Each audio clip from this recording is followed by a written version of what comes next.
Bharuch ward number 10 અને 11 road કામગીરીમાં બેદરકારી, સ્થાનિકોમાં રોષ। ભરૂચ શહેરના વોર્ડ નંબર 10 અને 11 વિસ્તારમાં ચાલી રહેલી રોડની કામગીરી દરમિયાન ગંભીર બેદરકારી સામે આવી છે। કામગીરી સ્થળે ન તો સ્થાનિક કોર્પોરેટર હાજર રહ્યા હતા અને ન જ જવાબદાર કોન્ટ્રાક્ટર નજરે પડ્યા હતા, જેના કારણે કામની ગુણવત્તા તેમજ સલામતી અંગે સવાલો ઊભા થયા છે।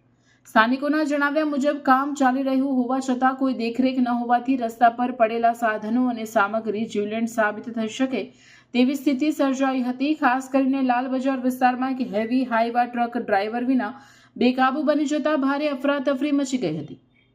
આ ઘટના દરમિયાન ટ્રક જ્યાં ત્યાં દોડી જતા રાહદારીઓ અને વાહન ચાલકોના જીવને ગંભીર જોખમ ઊભું થયું હતું। સદનસીબે કોઈ મોટી દુર્ઘટના સર્જાઈ ન હતી, પરંતુ લોકોમાં ભય અને રોષ વ્યાપી ગયો હતો। સ્થાનિકોએ આક્ષેપ કર્યો છે કે જવાબદાર અધિકારીઓ અને જનપ્રતિનિધિઓની ગેરહાજરીને કારણે વિકાસ કામોમાં મનમાની ચાલી રહી છે। જો સમયસર દેખરેખ રાખવામાં આવે તો આવા જોખમભર્યા બનાવો ટાળી શકાય।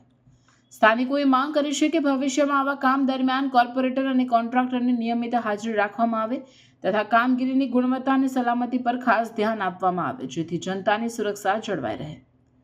રિપોર્ટર અવી સૈયદ, ભરૂચ।